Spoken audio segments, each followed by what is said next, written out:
I hate spoilers. Now sit back, relax, and try not to scream.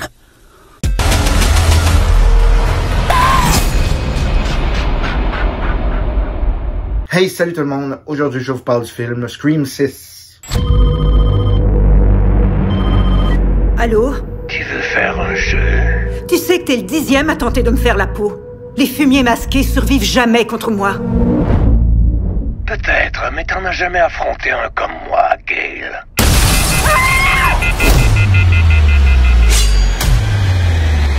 Moi, je suis différent. Donc, oui, Ghostface est de retour, soit 1 an et 2 mois après le 5e volet, qui était sorti là, en janvier 2022. Donc, évidemment, ben Scream, hein, on connaît la recette, on connaît la franchise, puis c'est une de mes franchises préférées du cinéma. Donc, c'est ça, les réalisateurs sont de retour, c'est Matt Bettinelli-Olpin et Tyler Gillette qui ont réalisé le 5e, qui sont de retour pour celui-là. Alors, Scream 6 met en vedette la fameuse Jenna Ortega, évidemment, mais aussi Melissa Barrera, Courtney Cox, et puis aussi là, Jasmine Savoy-Brown, Mason Gooding, Dermot Mulroney, Hayden Panettiere, Samara Weaving et Henry Czerny, pour nommer que ceux-là, parce que c'est un gros casting, n'est-ce pas? Et puis, en fait, ça raconte l'histoire des survivants du 5e volet qui ont survécu au massacre de Woodsboro, qui s'en vont à New York. Donc, évidemment, Sam, Tara, Mindy et Chad, qui s'en vont à New York pour les études universitaires là, à Blackmore University. Et puis, qu'est-ce qui va y arriver? Eh bien, évidemment, un fameux Ghostface qui va les traquer, qui se présente à New York, et puis qui décide de tuer tout le monde et de pourchasser Sam et Tara pour finalement en finir avec elle le plus possible. Et il va transformer la fameuse ville de New York en gros terrain de jeu sanglant. Et puis, sanglant, c'est bel et bien le mot. Comme vous avez vu dans ma annonce, Ghostface dit à Gale, il n'y en a jamais eu un comme moi, puis je suis différent. C'est drôle parce que ces deux phrases-là sont pas dans le film, mais par contre, c'est sûr que c'était arrangé pour la bande-annonce, le marketing, attirer le monde. Par contre, c'est totalement vrai. Ok, Ghostface, c'est violent. Il est brutal. Disons ça de même, c'est vraiment brutal. Écoutez, c'est gore, c'est sanglant, c'est violent. En fait, bon, on n'est pas d'un décadence, là, loin de là, mais par contre, je veux dire, pour un niveau de Scream, là, on est rendu dans un niveau qu'on avait rarement vu d'un Scream, à part peut-être dans Scream 4, là, quand Charlie tuait Olivia. Oui, Ghostface est brutal, oui, Ghostface est violent, il massacre tout ce qui bouge. La scène du dépanneur qu'on voit dans la bande-annonce, c'est vraiment écœurant, ils ont aussi mis de la bonne musique. Il y a de la musique qui revient, qu'on connaît.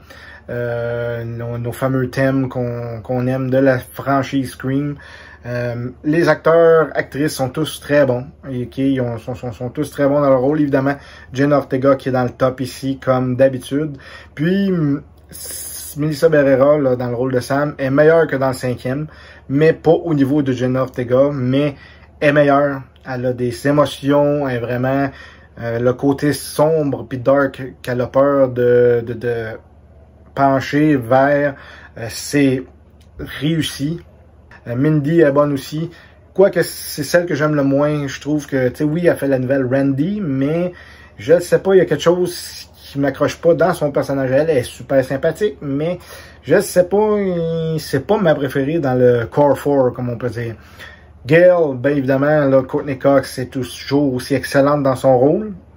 Elle revient la fameuse Gale qu'on connaît, bitch, des premiers films. Puis ça fait du bien, c'est bon. Sa scène, là, sa fameuse scène dans son appartement quand elle se fait courir par Ghostface, là, la scène de poursuite, c'est écœurant. C'est un niveau de stress vraiment bien réussi. C'est des scènes de poursuite, en fait, depuis le 2e de 97 qui sont excellentes. Je veux dire, dans le 2e, là, tu sais, il y avait la fameuse scène là dans la salle de montage, puis là, avec Gale, puis Ghostface, puis tout ça. Puis la fameuse scène de la voiture, évidemment, avec les deux policiers, Ghostface qui était sans connaissance, puis Sidney, son ami qui devait passer en avant, ou Ghostface pour réussir à sortir. Donc là, ils ont réussi, ils ont mis ça là, dans le top là, pour ce qui est des scènes de stress, puis tout ça, avec, comme je dis, avec Gale, avec l'échelle, comme on a vu aussi dans la bande-annonce. On a vu beaucoup de choses dans la bande-annonce, c'était souvent les mêmes images, mais on a des surprises, c'est le fun, c'est intéressant. Ils nous disent dans le film de ce qu'on pense, nous autres, les spectateurs. Donc, on voit qu'ils ont réellement appris, ils ont réellement...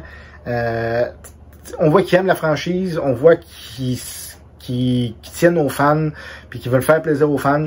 Donc, tu sais, c'est drôle que Ghostface, il parle à Gale à un moment donné par rapport à Sidney, puis il explique des choses, puis c'est en plein ce qu'on pense. C'est en plein ce que les spectateurs, les fans de Scream pensent.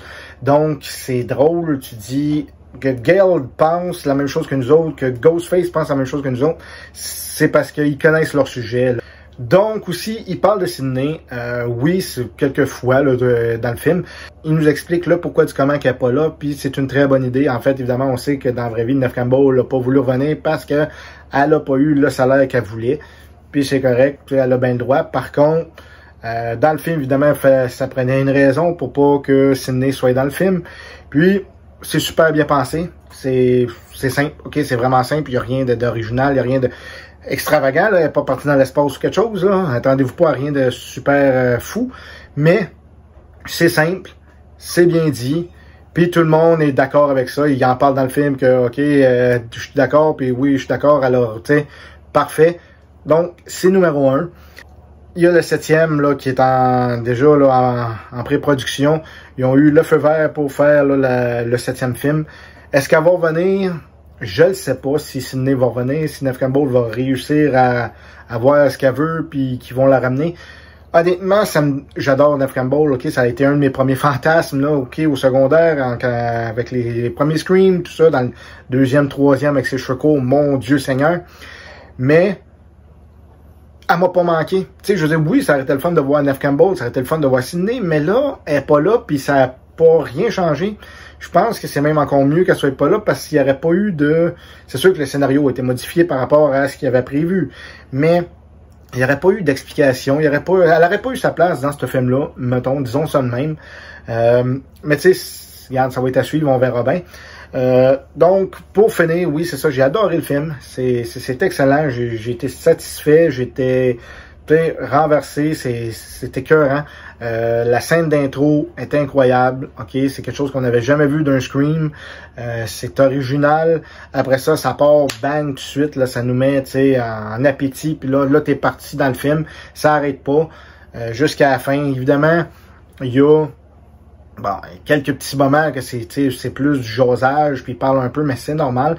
Les personnages sont super développés, autant du côté de Tara puis de Sam, que le côté aussi des autres personnages secondaires, tu sais, comme Kirby, Eden Panettiere, tu sais, on en apprend un peu plus sur elle, puis tu sais, c'est vraiment bien fait, fait que c'est bon, c'est bien balancé, un peu comme le 5e, sont rendus plus psychologiques, c'est pas un gros drame psychologique, là, t'as pas besoin d'avoir ton cerveau, là, en way, là, tu sais, tous les détails, mais c'est quand même là, plus psychologique là, pour les personnages, comme je dis, là, Sam, son côté sombre de son père, puis son côté qu'elle veut pas, puis tu sais, c'est vraiment bien pensé. Je sais pas ce qu'ils vont faire dans le 7e, mais ça va être excellent.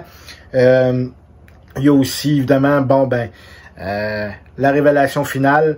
Moi, j'avais deviné l'identité de Ghostface, puis j'avais pas été spoilé quand que le leak est sorti là une couple de mois. J'ai pas vu rien, j'ai pas lu rien, je me suis tenu loin de ça parce que j'aime pas être spoilé, comme vous avez vu au début, n'est-ce pas, avec Ghostface qui dit qu'il aime pas les spoils. I hate spoilers. Moi non plus.